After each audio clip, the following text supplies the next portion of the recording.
It's gonna be my review for James Gunn's Superman, and I won't leave you guys to hang around. I think it's an 8 out of 10. Great film. I have my nitpicks and critiques, but I think all around this is a great film. Honestly, I think from start to finish, you will have laughs, you will have tears, you will have moments of joy and happiness all through the emotional spectrum. This movie will make you feel something, okay? I can't tell you're going to feel like me, but you will feel something from this film. Boom. Just like that, this review could be over for you, right? You could be at the theater heading your way. That's how I like it. Now I'll get into what I loved, without spoiling anything or whatnot. I'll get into what I love and why I loved it. Casting, incredible. All right, there's not a single person in this film that it's like maybe they hit or missed or they could have done better. The casting's incredible. They did a great job casting. The story from start to finish is encompassing. You feel me? Like it consumes you in. Like from the jump, you're on the edge of your seat. Like, oh, I want to know what's gonna happen next. I want to know where they're going with this. Like, the story is great. All right, like it grabs you. It makes you want to feel. It makes you want to see more. Every second makes you want to see more. And I think that is something a story should do. The score, I think, is I don't want to compare this to any movies of the past or Superman of the past, right? But with the score, you're going to do that. It's a Superman movie. We all expect that Superman theme to be there. I would give this one a 6 out of 10 when it comes to the score in you feel me, like the soundtrack or whatnot. I don't think it's the strongest. I don't think that the Superman, dun, dun, dun, dun, I don't think it crescendos into anything like, so like the one I think of is Superman Returns, right? When he catches the plane on the baseball field. Dun, dun, dun, dun. Like, there's not and I don't want to say there's not a moment like that, but there's not a moment with the music like that, Like, there's not a moment with the music that it's like, gee golly, like, but it does have, like, the score, and it sounds good, it feels good. James Gunn's pop music thing, I'm not criticizing it or knocking it for that, but he does that, right? That's what James Gunn does. He puts his pop music into his movie. Not his music, but whatever is hip with the kids or whatnot. There's not much of that in this film. I don't think there are any like modern day jams or anything, but there is the James Gunn influence, and I feel like you can feel that.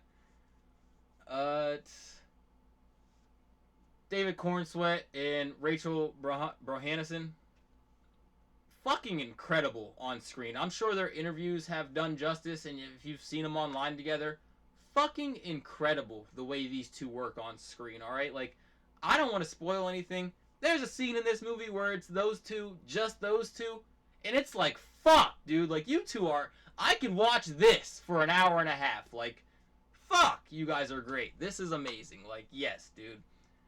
The Daily Planet characters, Jimmy, Perry, Steve, Kat, great, incredible, impeccable. Yeah, like, legit. There's only so many adjectives I could use. Just amazing. Nicholas Hoult as Lex, his performance is great. I think the script does Lex harm, right? Like, whether it's the script or the writers, I think they do Lex's character harm, not Nicholas Hoult. Nicholas Hoult performs his ass off. Like, this is great. This is a great Lex, but I think the script forgets him, and I'll get into that in spoilers. I'm trying not to vocally so much. I don't want to spoil anything, honestly. I think I'll leave my review there, like, without spoilers. I'll tell you it's a great film. It's 8 out of 10. Go to the theaters to see it. I'm obviously a Superman guy. I'm not biased. I'm not letting my love for Superman dictate how I feel about this film. I do truly like the film. I think even if you don't like Superman, this film might make you like Superman, honestly. Like, that's how good I think it is. And I'll get into spoilers here in 3, 2, 1. Spoilers. I want to start off with the opening scene, text scroll. Not a fan of that. Not a fan of the text scroll in the opening scene. I'd rather be introduced to the world through a narration of what's come and gone, what the world has come to see, what's happened. why the government looks at metahumans the way it does, why, you know, Lex looks at metahumans the way he does. Give us something, like, encapsulating, you know, something fulfilling. I understand a text scroll, right? Like, I get it. It's engaging. It jumps you into the movie. Even comic book readers could feel like, oh, this is kind of like a comic book, right? Like, it's a quick little intro, you feel me, like, to a comic book. I get that. I get it. I don't want that, though. Like, I'm not... I like Star Wars, right? I love Star Wars. They do open in text scrolls, but it makes sense there, right? They've done it since the beginning of time. It makes sense there. This is a brand new DC universe. I don't want to be introduced to it with a text scroll. That's just me personally. I'll get to the character thing I said with the I think the actors do great, but the script forgets them. So Lex Luthor in the beginning, evil son of a bitch, right? Evil son of a SOB who will do what he has to do to get the job done. Towards the middle, in the end, he's more of just a sniveling crybaby, honestly, who's mad that he lost, who's not getting his way. Like, in the beginning, he's this hardcore son of a bitch who's willing to risk anything and everything to get at Superman. In the end, he is a snot-nosed child, legit. He is sad. And he acts like a snot-nosed, spoiled child throughout the movie, don't get me wrong. Like, that's low-key who Lex is, right? Like, he is a spoiled, rotten, like, child, right? Like, that's what he is. He becomes a crybaby. There's a moment in the movie where he stops being evil and a spoiled child. He becomes a crybaby, and that's not on Nicholas Hoult. Nicholas Hoult, he does his fucking thing on the screen, legit. He does the fucking thing. He's incredible. I think it truly is either the script or the writers just forgot where they were going with him, and he becomes this sniveling crybaby.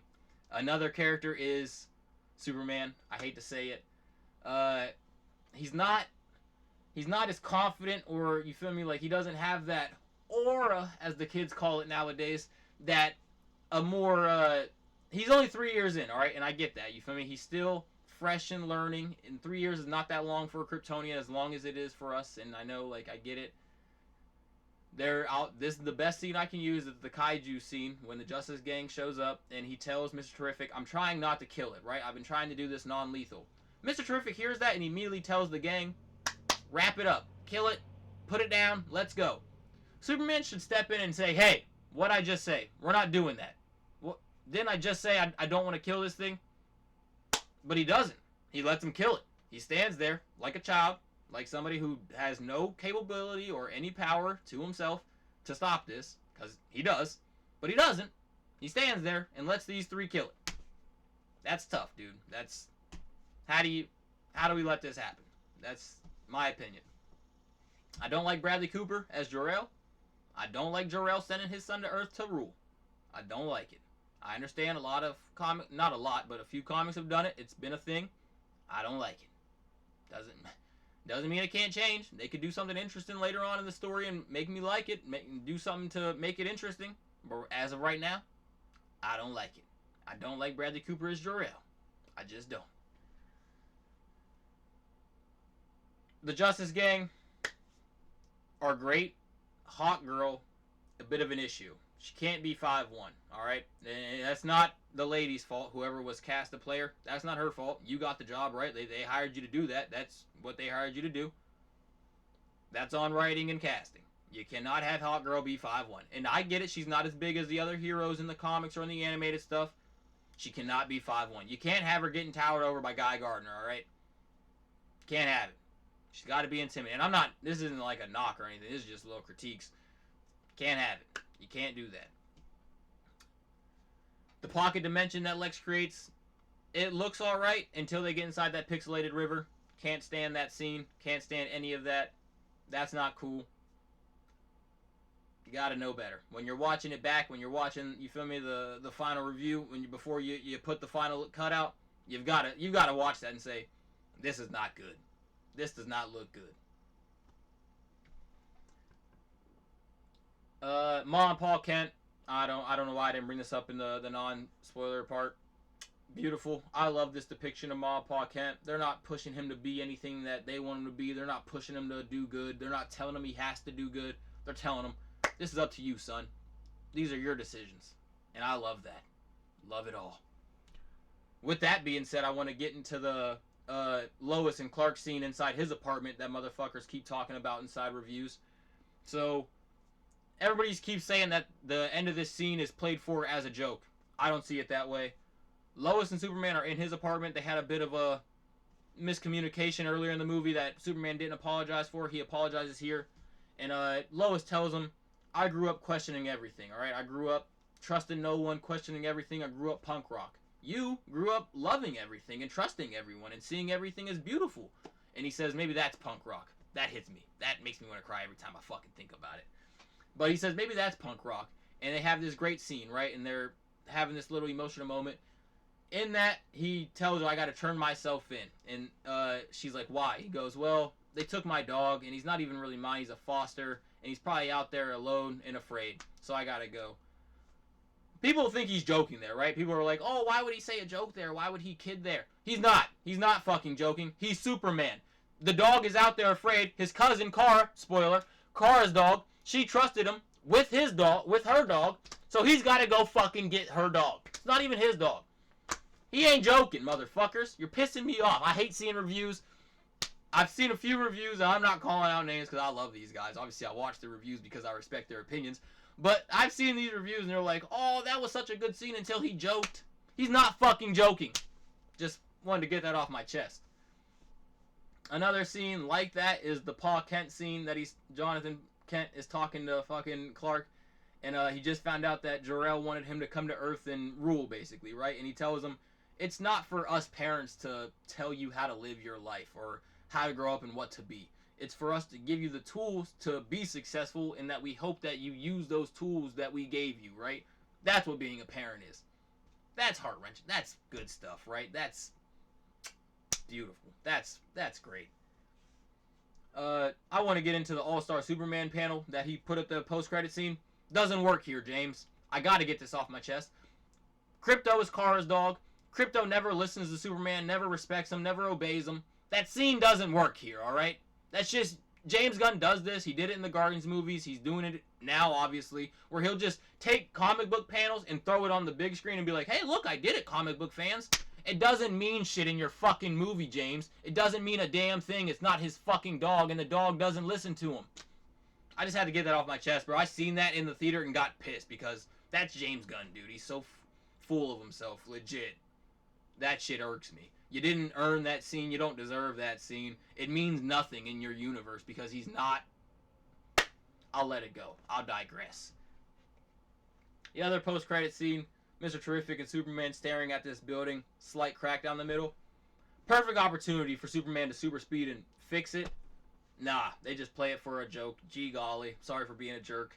I'm alright with that, alright? I'm okay with that joke. Don't line that up and expect us not to expect Superman to super speed push it into place. That's all I'll say there. Another gripe is when they're in that pocket dimension, actually. I'll leave it on this.